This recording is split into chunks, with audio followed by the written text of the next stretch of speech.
Digital Radio Network. Want to go out to a movie? Or maybe watch a movie at home, but you can't decide on what to watch? Head on over to freemovieinformation.com. The movie trailers and descriptions for thousands of movies, both current and older, are all in one place. freemovieinformation.com.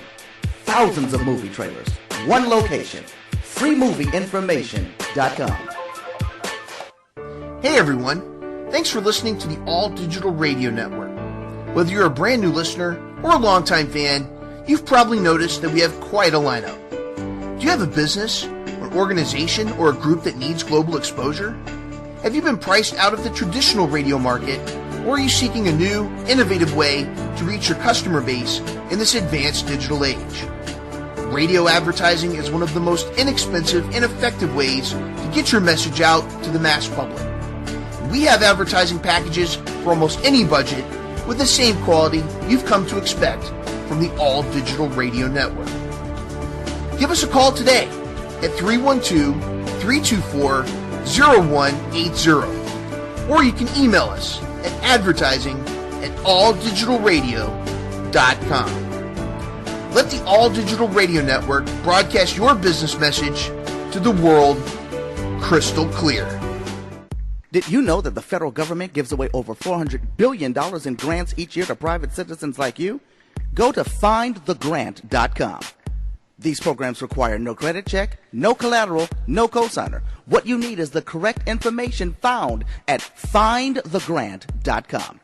If you're a U.S. taxpayer, you are entitled to your slice. Get the information to get started today. www.findthegrant.com. You are listening to the All Digital Radio Network. The virus has completely devastated over 150 of the world's major regions and is spreading rapidly. At this point in time, we know of only one method of killing the creatures, or to destroy the brain. Be on the guard of any loved ones who may have recently been in any sort of contact with the infected. And if you find yourself in a threatening position, please do not hesitate to act.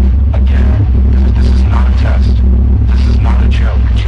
We as a species are overwhelmed. We are outnumbered. Walker Wednesday starts now. Oh my God, they're everywhere.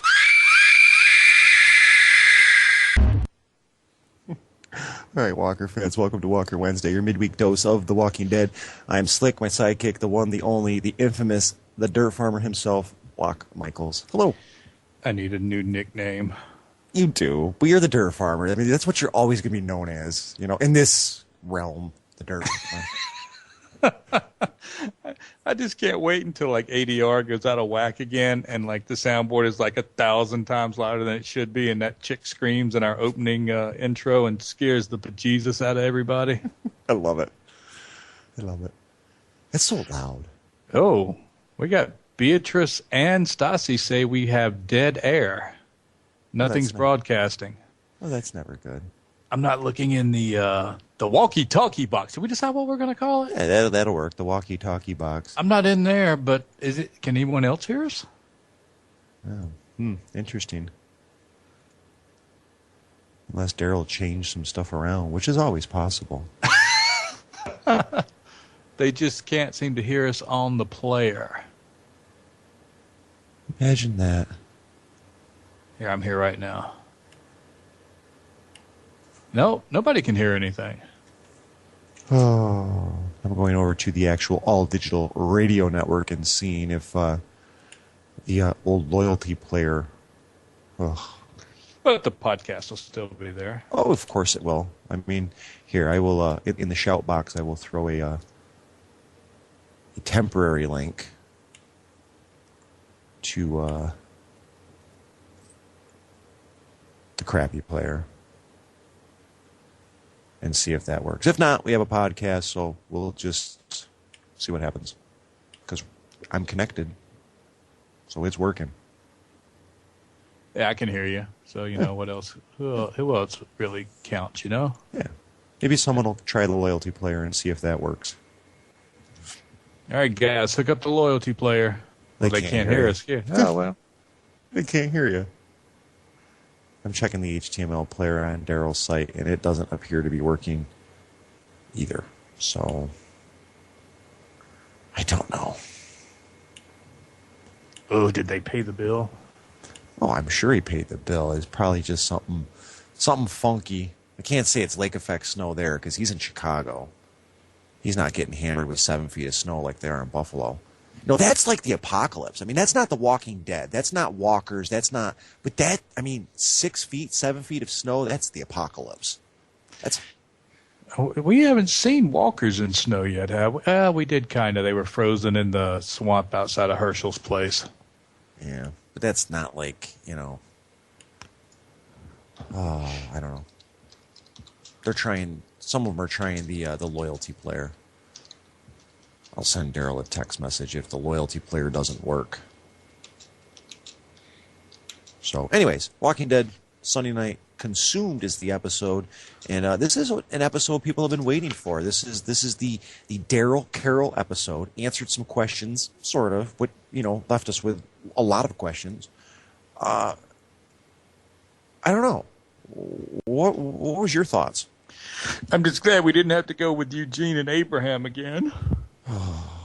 Now, you said before the show you'd like to see the entire season in real time without all these flashbacks and without knowing one of them happened 2 weeks before the one we see 3 weeks later, and you just want to see it's okay to split them up, but you want to see a little bit from Rick, a little bit from Darryl and Carol who split up, and a little bit from the group on the bus, all in the same show.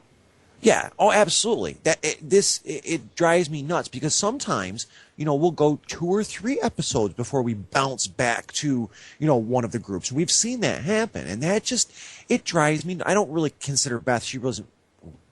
That was different. She was an individual. We didn't see her for a multitude of episodes, but I mean, we have gone. Sometimes we haven't seen one of the groups for 2 or 3 episodes, and I don't like that. The flashback, don't like that. Real time, let's just see it all. Let's see how it plays out. But some people like this. They started that with the governor. I mean, we went away from the entire group for, 2, 3, 4 episodes, and it was just all about the governor? Yeah. And he was a villain. Yeah, and now he's gone. I mean, I don't know. They're saying nothing with the radio loyalty either. So there might be something with the stream. It is recording. We'll have a podcast, promise. So, oh well. Everybody's got to wait another hour.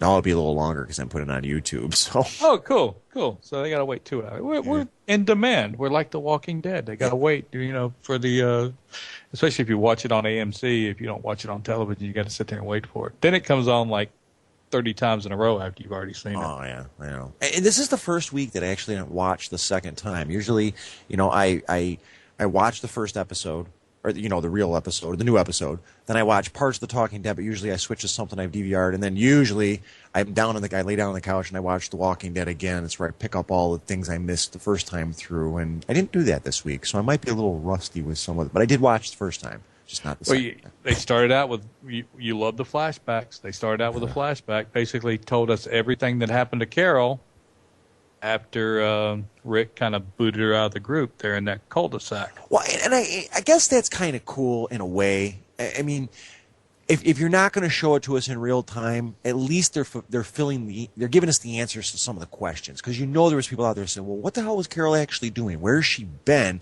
after Rick threw her out? I mean, she just didn't disappear into the forest and is under a rock. Well, what has she been doing? They answered the question, but if we saw this stuff in real time, we would have known this a long time ago. Anyways, we see Carol. I thought it was funny as hell. She pulled over to the side of the road to take a cry. And the walker comes up and she's like, shut up. She's a badass. These are zombies. This is the apocalypse. Or these are walkers. Excuse me. You don't say zombie. Walkers. This is the apocalypse. And they're like, shut up. I'm trying to have a moment. Oh, dear. She's a badass. Yeah, but she finds she's been different things during this entire during the entire 4 seasons and so many episodes now, and that this episode in particular kind of breaks her down. But you see a little bit more of that urban survival stuff that you're always looking for when she goes into the law firm. Yeah, it's not living in the forest or, now we're seeing what some of these people are doing. We saw the urban survival, too, with the hospital scene, with the hospital episode, too, in a way. I mean, that's... And then we saw Eugene making the little fire inside the bookshop or library or whatever it was. Right. So, I mean, you are seeing a little of this, but...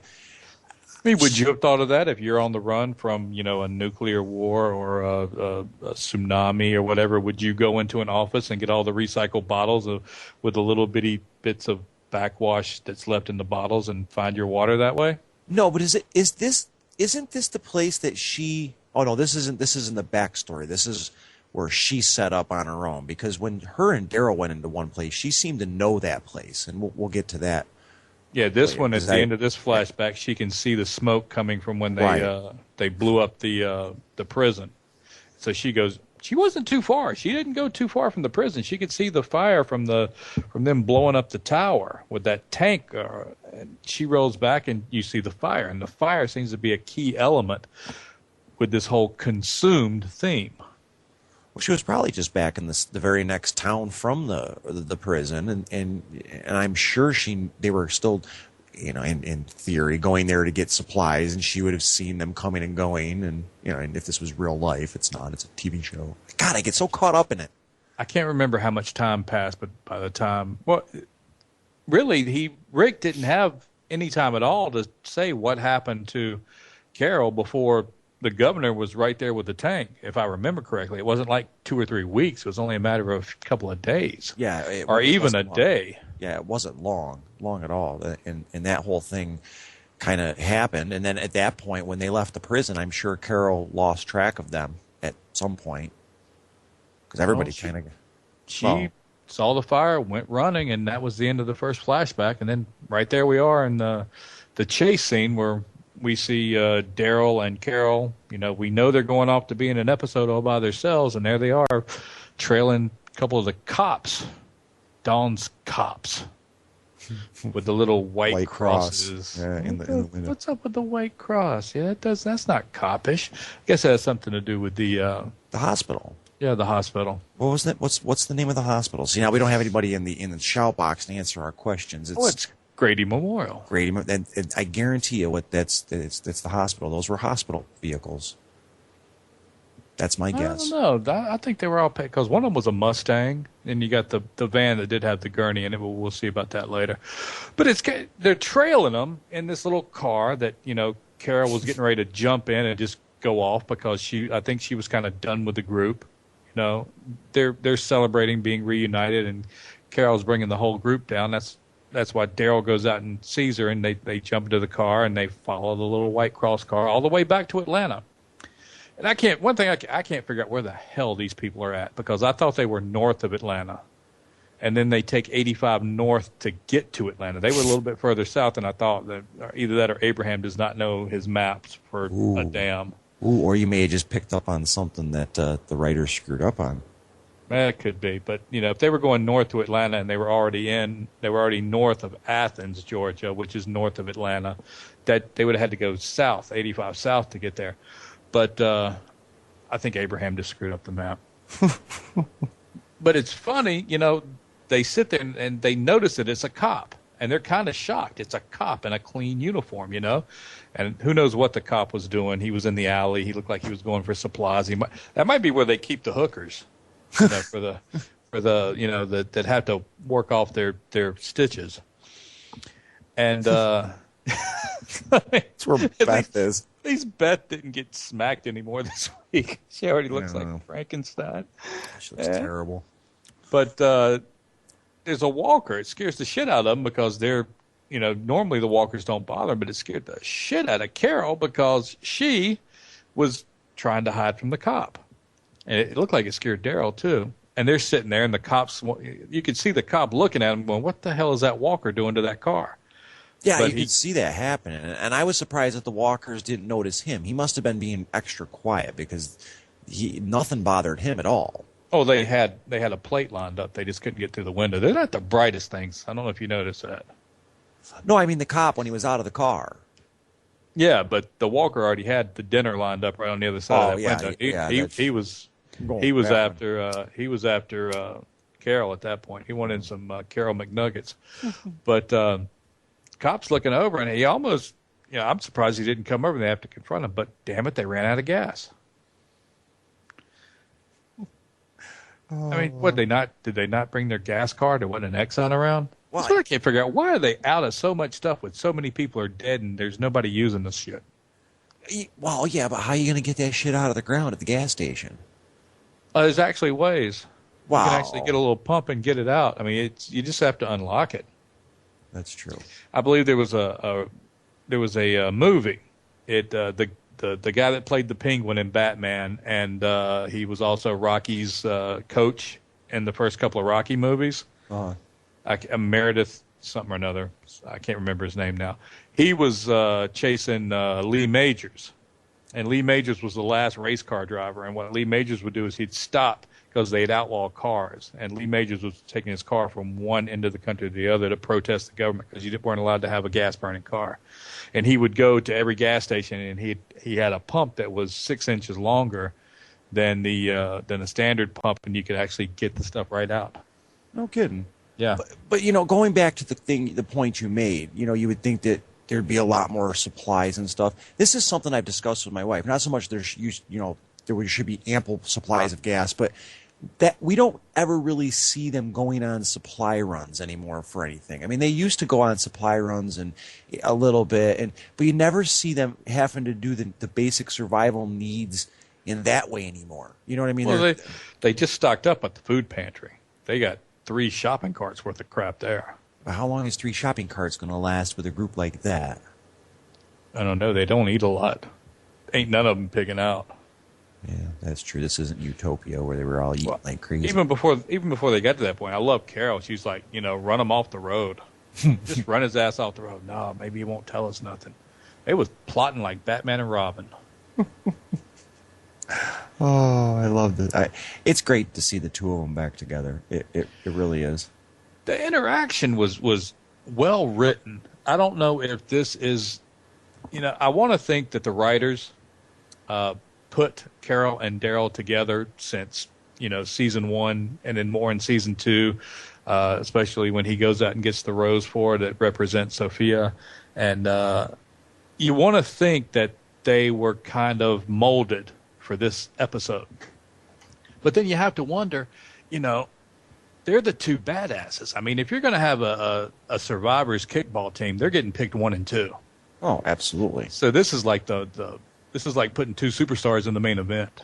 Yeah, and honestly, the only other real superstar out of the group as a whole, in my opinion, is Michonne. I think everybody else, Rick isn't really that much of a superstar. He used to be, but in my opinion, he's lost his superstardom. He's lost his survival swagger. Yeah, he's nothing. I mean, he couldn't survive a Naked and Afraid. There's just no way. I don't know. He did rip that guy's throat out with his teeth. Well, he's still a badass and something. But I just think he's pussied out a little bit. He's just not the badass that he once was. I can see that. He's going up and down. So is Carl. Carl's kind of slacked off this season, but he hasn't had that much screen time. You didn't say it right. Carl. There you go. Got to get it right. But when Carol took Darryl and herself to that woman's shelter, didn't she seem to know what that place was, or did I miss? No, she said she spent a day and a half there.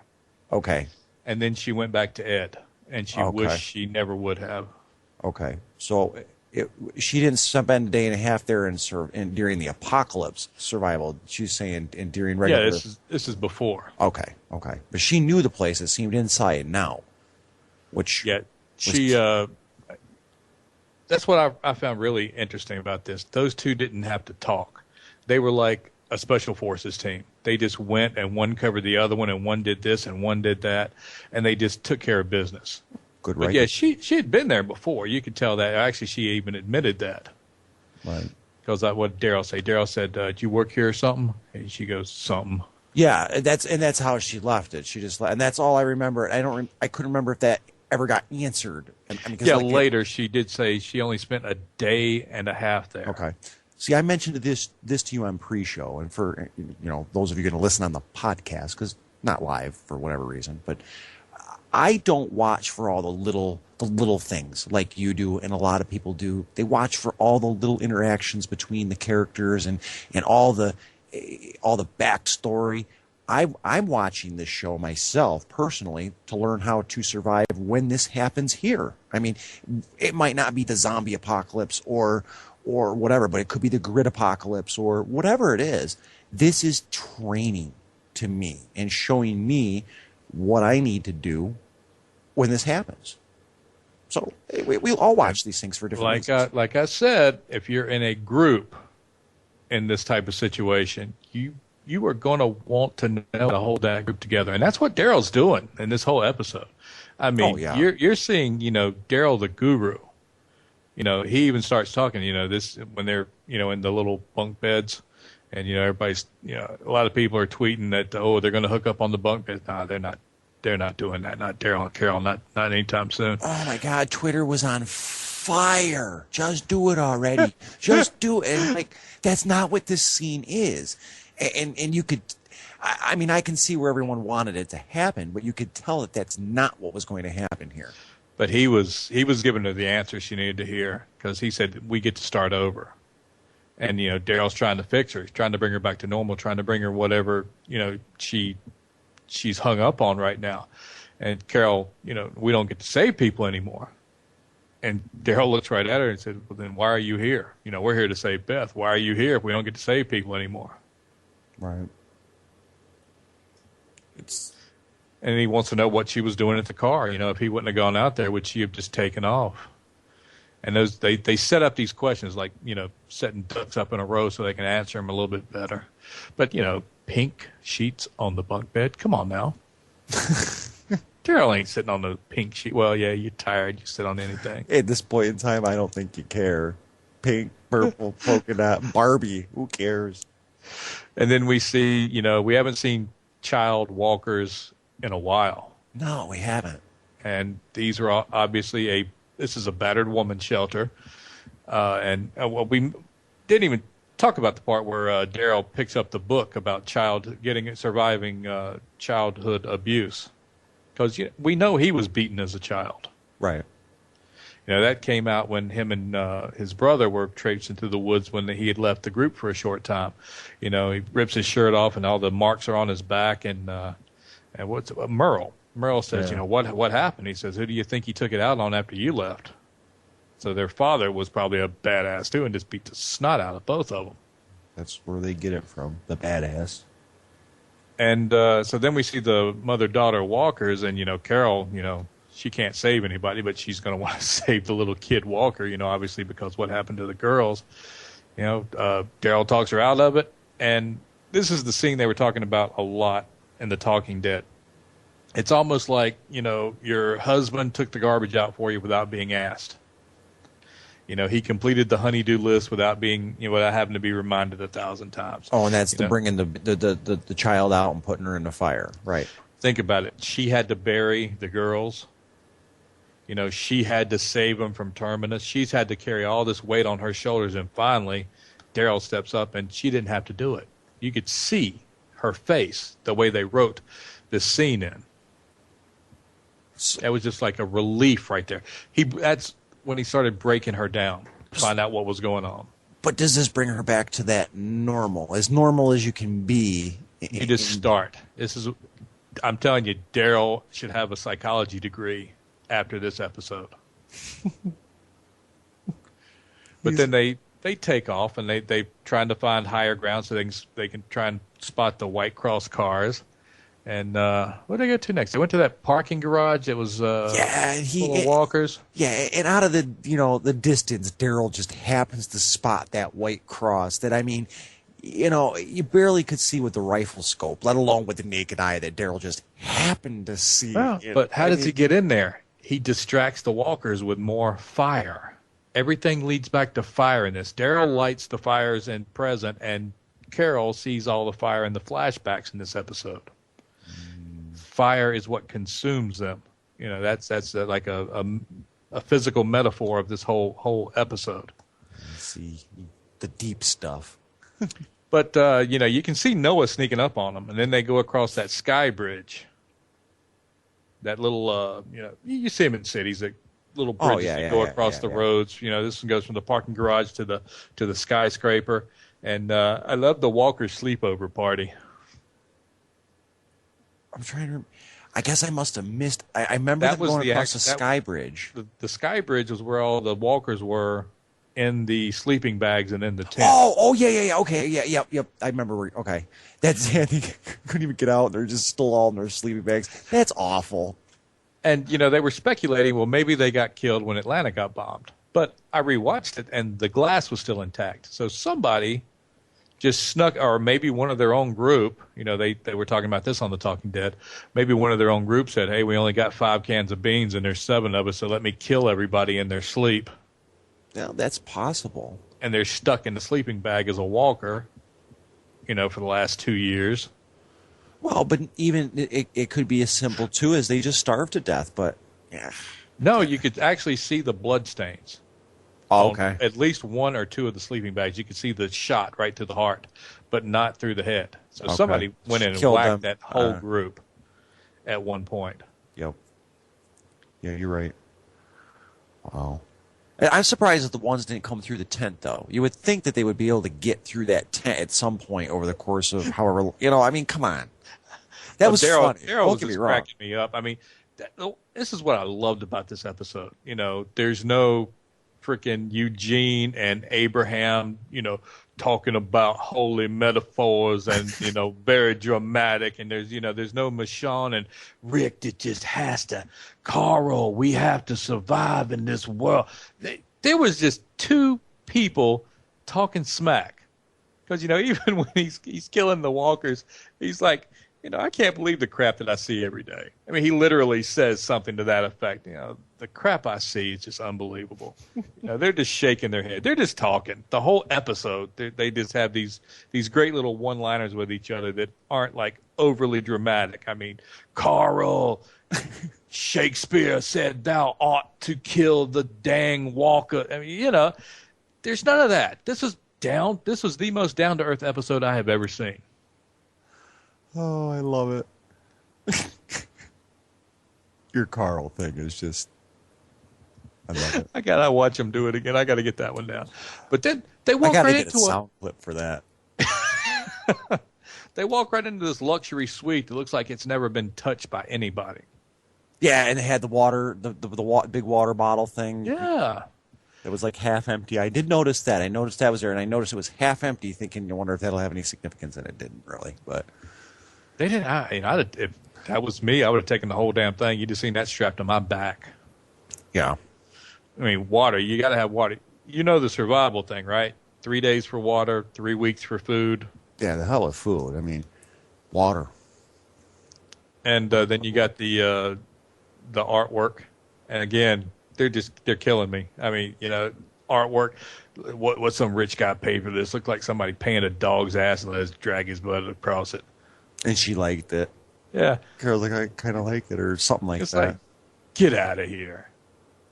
I mean, there's no overly dramatic, how could you dare like this, Carl, in the zombie or the walker apocalypse, we have to fight. Don't trust anybody, Carl.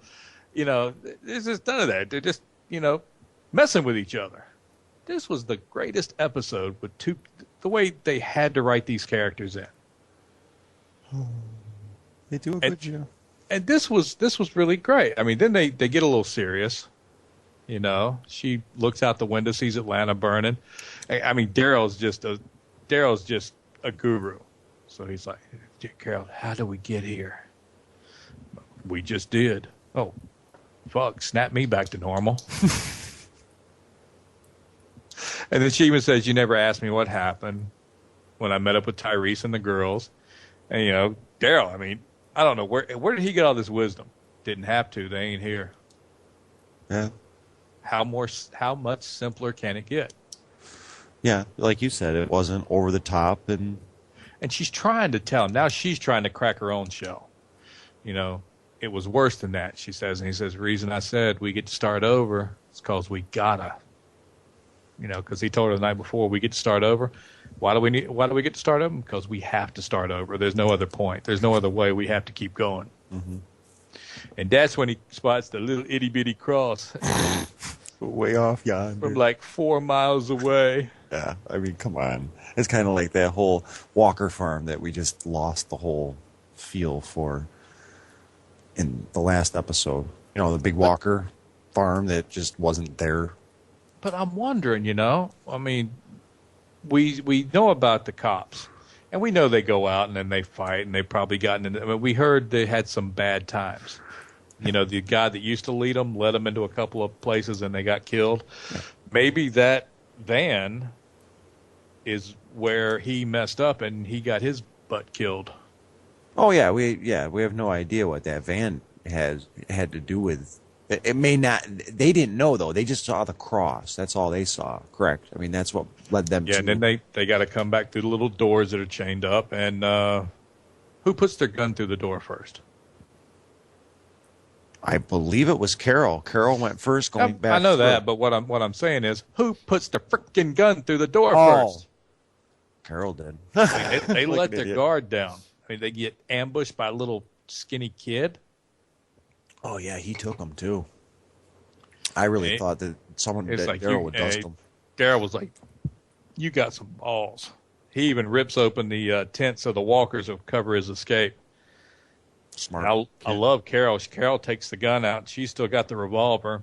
She takes that out, kills one of the walkers, and she's aiming. She's aiming right at Noah. She said, "I want." And Darryl smacks the gun. Oh, I was aiming at the legs. No, I read her lips. She was aiming at his head, and I could tell I was reading her lips. She said, "Look at the flowers, bitch."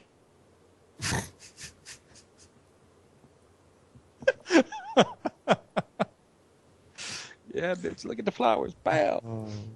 But you can't kill Noah. No. Noah was actually on the Talking Dead. I saw that. I didn't watch the episode, but I saw the first couple minutes. I saw he was on there. Yeah, DM or CM Punk, whoever. What is he, a wrestler or something? He said the same thing. Carol was aiming for the head, and poor guy already had his leg busted up. Shoot him in the leg again. We'll just hit the same leg so he can still run, sort of. I personally was surprised at that. I didn't think that kid stood a chance. I really thought Darryl would have, even though his guard was down and his gun wasn't drawn, or his crossbow or whatever he had. I think it was a gun. I'm surprised he didn't pull down and just destroy Noah. I'm really surprised he just cashed in the chips. Well, that's Darryl. I mean, that's the way Darryl is, and and we get to an upcoming part where we see him a little meaner. There's a reason for that, but Carol's starting to crack at this point. I mean, she's sitting there. What did she say? She doesn't know if she believes in heaven anymore, but if she's going to hell, she's going to hold it off as long as possible. Yeah, something. And then we get another flashback when she burns those two sick people in the prison. More fire. Yeah. And that's what got her kicked out, right? Yeah. She actually she confessed to it when her and Rick were on that run. He knew. Yeah. I guess his cop came out. But then we get the bridge. Yeah. What the hell are they doing up there? They can see the walkers coming after them, and they're getting up there in this damn van. It's another one of those, let's drive through the walkers and have her make sure our car breaks down in the middle of a herd on the highway. It's another case of stupidity. And they bring a lot of this on themselves by some of the crap that they do. I mean, you don't go places where there's walkers. You just don't. Well, they did say earlier, we can, stick to the buildings and stay in the shadows, but eventually we're gonna start attracting them. Well, yeah. They did set that up a little bit, but still, they didn't have to. I mean, you see like 4 or 5, and then she looks over and she sees like another 20 coming at her this way. Yeah, how are they going to fight their way out of that with no guns? They're not. Not a chance. But that was a great way that they got out of the situation. Oh, man. Well, they found the gurney, and then they knew it Grady Memorial Hospital. But that scene kind of reminded me of a little kid that used to work for me. He was about 5'5", maybe, and I'm 6'4", and he was a little guy from El Salvador. And I'd pick on him, and every time I'd pick on him, he said, "You better be careful, Mr. Locke, or I flip you." He was gonna flip me. So when I saw the van flip, I naturally thought a little Ricky. But it's again, they're sitting there, and they know they don't even talk to each other. They're just like, get ready, buckle up. Yo, we're flipping it. You can see the look on Carol's face, and she ends up getting hurt. Well, it could have been worse. She could have been one of the walkers that decided to go off the bridge, too. That was so great. Here, thud, thud, thud. They called it the wait for it walker. And the timing was perfect. That had to be the most brilliant part of the entire show. Because they crash, they sit there, and then, 1 second goes by, 2 seconds go by, and then bloop. Bloop, bloop, bloop, bloop, bloop. And you see the blood running down. It was great. I was laughing. I think everybody around the world was. Oh, by the way, I do think they're listening to us live at this point. I don't know. I flip over to the shout box on our website, walkerwednesday.com, and of course, it seems like, Stassi says she could hear. I think Beatrice found a link and put it in there, and they can hear. All right, cool. So someone is listening to us, but there still will be a podcast at the sometime. We don't care if they listen. This is going to be broadcast one day during the apocalypse. And we're going to, the tips are going to save lives. That's all we're worried about. All digital radio won't be around during the apocalypse because Darryl will, head to the bunker and use the power for something more important. Trust me. Man. Trust me. If you've seen Darryl, as soon as the temperature dips below like 50 degrees, he's freezing. So all digital radio, it'll be all about the heat in the bunker. Well, you do know Carol did get hurt. Something messed her shoulder up real bad. She didn't come out very good in this episode at all. I mean, her Superwoman days are pretty much over at this point. Yeah, I did notice she was hurting. I couldn't tell what happened. I mean, it was quite a fall, but it looked like she busted her shoulder up. Well, I'm sure, Dr. What's his face will tell us all about it. And we actually saw a clip. We could talk about that toward the end of the show. What's going to happen to Carol in the next episode? Yeah. But I just love the interaction between Carol and Darryl. He offers her some water, and she says, "I'm fine." He's like, "Yeah, prove it. Drink your damn water."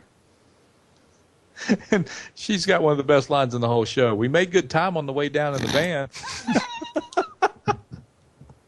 You don't see this with the rest of the. I mean, Michonne is sitting there talking about how, her life was turned tragically upside down and this, that, and the other.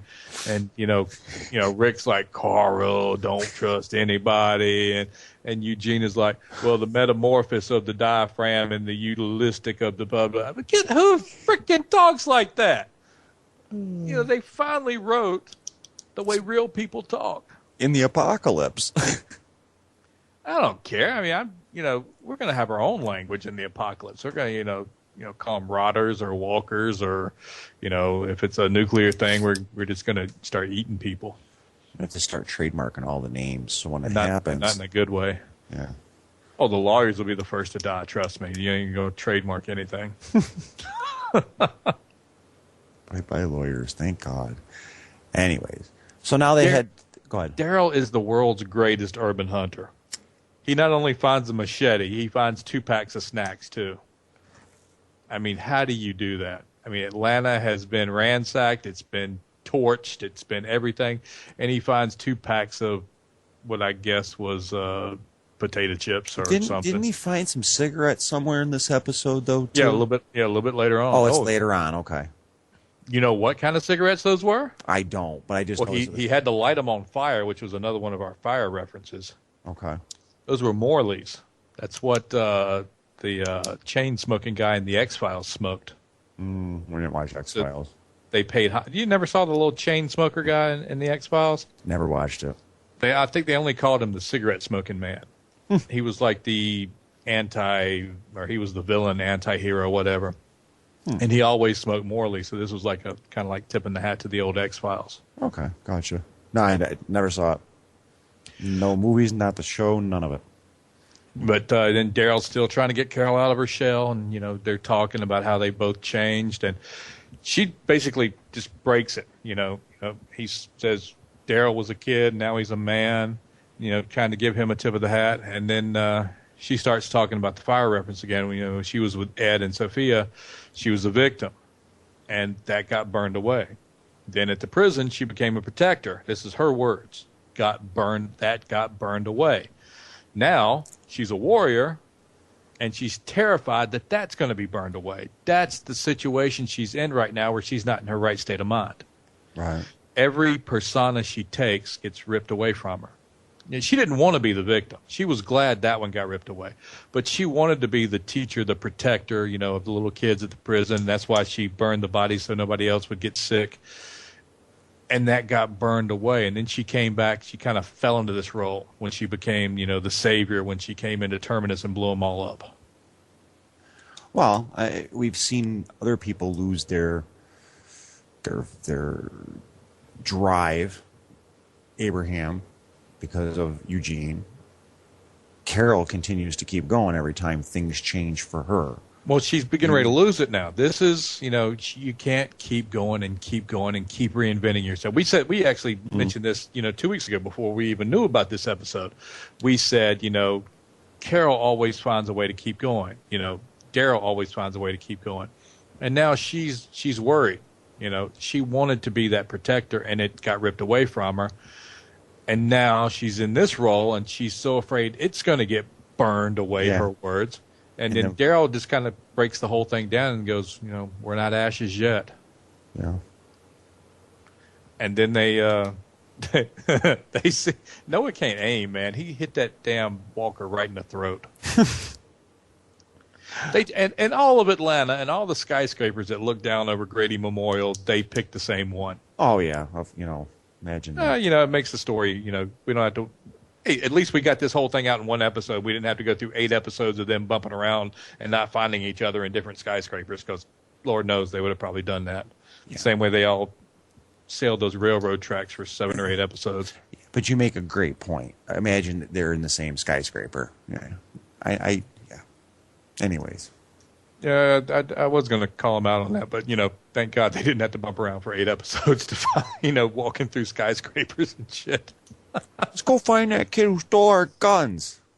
Well, they hear the gunfire, and they see Noah trying to barricade himself in, and Darryl just bum rushes the kid. He did, too. He came flying across the room, knocks the bookshelf over, and pins him underneath it. Shoulders him and rolls right out and lets the bookcase hit him. This is the last straw. This is his tough love. He's like, screw this kid. This kid, don't deserve to live. He basically forces Carol back into that role of protecting kids. That's what she'd got burned away from. That's what she'd lost. She lost that when she had to, kill the girl when the one girl killed her sister, and then she had to kill the creepy little kid. Oh. That was one creepy little kid. Can you imagine when she's 18 and doing porn? Well, she's dead, so she's not doing. No, she's not dead in real life. Well, no, she's still an actress. No, I you imagine when she turns 18, she starts doing R-rated movies and stuff. Oh, she's going to really be creepy. We're going to all remember this.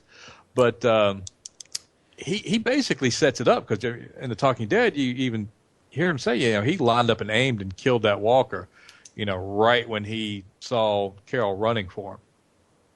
And he knew she was hurt because she could barely fight her way off of that one. Her shoulder was all busted up. Right. He forced her into that situation. He set her up to come out, to crack that last little bit of shell that had encased her, that was really messing up her head. See, now that you point that out, I see that. But again, I don't watch like you're watching for the little things, but I see that. That makes sense. I'm telling you, man, if you're out with your group in the apocalypse and you don't know this stuff, they're going to eat you alive. If you can't see the signs of them cracking and going totally berserk, it's like, I could have saw Jack Nicholson turning in The Shining, before he ever went nutso. Well, no, I just didn't see the whole. He purposely threw And that whole scene to draw Carol out, to give her that feel of being in charge. The tough love type, the teaching, the.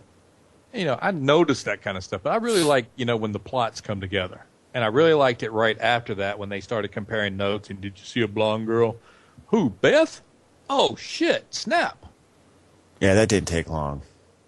I love when stuff like that comes together. I don't mind the characters. I love when the characters can interact and play off of each other.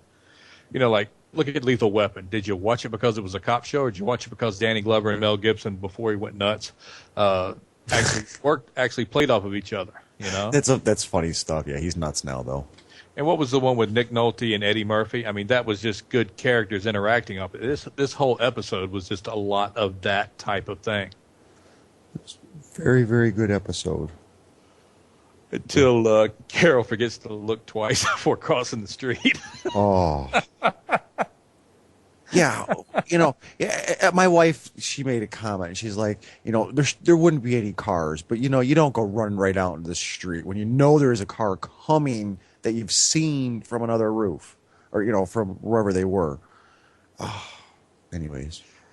And how they brought this up on Talking Dead? How in the heck did Noah hold back Darryl? He would have been a smudge on the carpet. Yeah, you're right, and he did too. Darryl didn't even seem to really put up that much of a fight. I mean, it was a little bit of a fight, but it almost seems like he didn't want to go out there, but wanted to make it look like he should. Thankfully, he was listening to what Noah. I mean, I'm telling you, Darryl's becoming like. I mean, if this goes into like season 400, he's going to be like the old dude that runs the world. What was that? What was that? Oh, another Mel Gibson movie. It's two Mel Gibson references in one. Mad Max. Remember the little creepy kid with the boomerang that would like throw the boomerang at people and then jump up, do flips and stuff? Seen it, don't remember it though. He was like 5 years old, and he became the old wise man at the end of the movie that told the story about Mad Max. That's gonna be Darryl. Darryl's gonna be the old wise man that leads the world one day. Oh. They kill him. They kill him off. They're gonna have a riot. Yeah, I don't think that would be one of the characters they get rid of. He actually wasn't in the comic book, so there is no timeline for him to either go or stay. Oh, he's not in the comic book at all. He never existed. Him and his crossbow were inventions of the original producer. Okay. Well, maybe we'll see him for a while. And even the creator and writer of the comic book said it was brilliant. I mean, just after the first season, he said that was brilliant. That was brilliant that they did that. Well, you have to do some things different. I mean, you can't stick to, and as everyone knows, they aren't sticking to the comic book. At this point, it's completely upside down. Yeah, and we've mentioned before in the comic book, they use the walkers can use tools and stuff like that. After they get to a certain point. See, at this point, if they even try, and I don't even think they will, because there never was a Terminus in the comic book. The Terminus cannibals were there, but they were never at Terminus, so they rewrote their entire history. Right. But when they get right outside of D.C., they kind of join this village with like a couple hundred people in it, or like 50 or 75 people. And Rick slowly kind of takes over the group because the guy running the group is a pacifist. And then they go to war with another group that's got like 300 or 400 people in it, that the guy that runs that has everybody convinced that he's Jesus reincarnated. Okay. So it's more of a religious thing. And then they go to war for, probably several years in the comic. I don't know. But I don't even think they're going to do that. I don't think they're going to get to that point at all. And right after that, when they do go through all this crap with the two groups and they merge and they split sides and all this other crap, the walkers start picking up knives and stabbing at people. Mm. See, I don't want to see that happen. I mean, that's just... I don't think we will. I hope not. Because I think Eugene's dead at that point. Abraham's still alive. Andrea, who's been dead for a season and a half now, she's still alive. They've just completely flipped it upside down, which is good. I think it's better for the TV show. Yeah. Oh, absolutely. Absolutely. Got to do things different. So, what's going to happen in the next episode? What's going on next week? I didn't watch the Talking Dead, so I missed the whole sneak peek at next week's episode. Well, even though I posted it. Remember what the TV show's sneak peek was. I think it was just Beth in the hospital and there's Carol. But in the Talking Dead sneak peek, you've got one of the officers in Dawn, and he's saying, well, we can't waste any more time on this one. She's not responded in like a day or so. We need to pull the plug. And Beth, since it's Carol, Beth says, you can't do that. Your DVD takes this much to recharge, blah, blah, blah, blah, blah, blah. And basically gets in Dawn's face. So Dawn just goes, okay, pull the plug. If she lives, she lives. So now, and then the officer walks off, and Dawn looks at Beth and says, you just got that woman killed. Because, she challenged Dawn in front of her officer, so Dawn had to take the officer's side. Wow. So Beth ain't as bright as we thought she was. So I think I don't know if they'll actually get around to pulling the plug. So I think we're going to see Carol fighting for her life without the machines inside the hospital, and we're going to see Rick and the rest of the group now with Noah and Darryl outside of the hospital plotting the attack that won't happen until the following week. Gotcha. Well, it's going to be interesting to see what happens. We know the mid-season finale is right around the corner. We have 2 episodes left, right? Next week and the following week, and then we go into the break. Someone's going to die. I want to know will Dawn survive? Will they bring Dawn over? I don't know what makes me think that's going to happen, but I keep getting back to that. Dawn is savable. I think Dawn is going to join the group. I really do. I don't know why. Dawn means well. It's just she means well. She's just got issues. She might be savable, like you said, but I think they go all out if they storm the hospital. I think she dies. I think all her officers die, and her and Beth. I think all her officers and Beth die, and I'm only saying that because we hear rumors. So who kills Beth? If that's you've mentioned Crossfire. That. Could be Crossfire. Could be one of the officers. It won't be. No, see, if they kill Beth, it won't be Crossfire. It will be. You got a good point. It will be someone will pull the trigger, whether it be, what's her name? Now, if they really want to shake up Darryl's character, he could, be shooting at somebody and kill Beth by accident. That would really shake his character up. Ooh. And then the only 2 left standing are Dawn and the doctor, and they end up joining the group. No, Doc ain't getting out of there alive. He's useless. He's useless. I mean, well, he's still a doctor. Yeah, but he'll kill every other doctor he sees, but he's still a doctor. He's too much of a wuss, though. He's too pampered in his little hospital. He wouldn't survive at all out on the streets. He's got paintings in his office. And you got to wonder how many of those little wards, are prostitutes, are going to make it out of there. Are we going to see? We don't know how many there are, though. We don't. We only know of a couple. And we only know about 5 guards, but there could be more guards than that. Yeah, and there could be 100 girls in there for all we know. I think there's a Asian male guard, there's a Spanish male guard, and there's 2 female guards besides Dawn, or police officers, I should say. Yeah. Interesting. They got lots of places to go with this. I mean, we're probably going to I don't think we're going to see anything happen next week. This is going to be one of those build up to the mid-season finales. Oh yeah, this will be a lot of backstory. It'll answer a lot of questions, and then it will give us the big cliffhanger to go into the break. And there's going to be a cliffhanger at the end. But if you want to see something really, really interesting, go back and watch Consumed, which is the episode that just played last Sunday. Look at you want to see some acting. It might be a little overacting, but I thought it was pretty good. Look at the face on Carol as they're getting ready to flip the van. And then look at the face on Darryl when Carol gets hit by the car and they run out and put her on the stretcher. I mean, just look at his. He was more. That may be why, because they have to explain everything. you got people breaking this down like us, little nerdists like us that are just breaking everything down. He was in shock. I don't think his legs could have moved if he wanted to. Look at the expression on his face. It's just pure terror. And this is Darryl.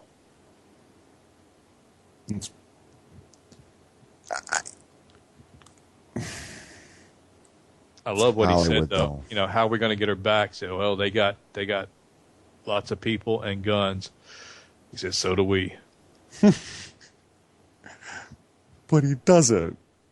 Yeah, he's going back to the church to get. Well, yeah, no, I know, but he doesn't unless he goes back and gets. I mean, just the two of them aren't going to do anything. Well, that's where they're going. They get in that big paneling truck, and now they're going back. And now we go to the part that was 3-4 episodes ago when he's walking out of the woods to Michonne. That's where they're going to be. You're right. They're finally back to the point where they run into Michonne. It's right after Rick has killed the termites. Okay. So it is going to be Noah that comes out of the woods. Unless this goes on for another 7 episodes and that's the season finale. But I'd have to say it is. What I want to know is, did Abraham and Eugene and Glenn and Maggie and Tara and Rosita, did they turn back? Are they going to be in this? Are they going to meet up and hit the hospital? Because they don't show anything, but they obviously would not show that because that would be a big tell right there. Yeah. Well, we'll have to see. Probably not. I don't think that I think they're still going to try to head towards Washington, even though the gig is up for Eugene. Well, they're not too far. They can't be more than 20 miles from the church. Yeah, they didn't make it far. Not at all. No, because at one point, they might be a little bit more than 20 miles, but not too much more than that. Even though they're walking, that's still only like a 3-day walk, 4-day walk, and they're right back there. That's a 3-day or 4-day walk in non-Walker apocalypse times. In Walker apocalypse times, 20 miles could take you 3 weeks. Well, they know where the herds are. They could always get around them. Yeah, they do a pretty good job of that. See, you really want to be in one of these situations, don't you? I went around work all day today saying how cool it would be to experience 6 feet of snow like the people are just 2 hours north of me. I mean, would it suck? Oh, it probably would. But just to experience it just, one time, I think it'd be kind of cool, So, yeah, I mean, I guess to experience You've never been without power for 2 weeks after a hurricane. No, I haven't. But these people, it appears many of them still have power, which, like I said, I could deal with 6 feet of snow as long as I have power. No power. You're not gonna run out of water in a snowstorm, so it's not really. We could get you all naked and afraid. No, I would not do well on Naked and Afraid. I'd have to be naked. You saw my post on Facebook the other day about Naked and Afraid. I didn't see that. I still want to know why no one has brought a box of condoms as their personal item on Naked and Afraid. Because they aim for the tits. Ooh, wrong show, but that's okay. Anyways, we apologize for those of you that couldn't hear the first part of the show because of whatever network issues we had. There will be a podcast here very soon. I will have it up on the website, put it up on the fan page. Also, please take your time to share it out to your friends because that's the only way people hear about our show is through your help and advertising it on your Facebook profiles. You got anything before we head out of here? Nope. Just be sure and join us on Monday and Sunday too. We're here doing stuff. Yeah, Sunday's the Dirt Farmer show with the Dirt Farmer and the entire team. You've got lots of people on that show. They're crazy. Oh yeah, that's crazy. And then Monday night, Zip, myself, CB, and Locke for politics, pop culture, basically whatever Zip comes up with because I don't have time anymore. We're out of here. Have a good night. See you guys next week. Bye.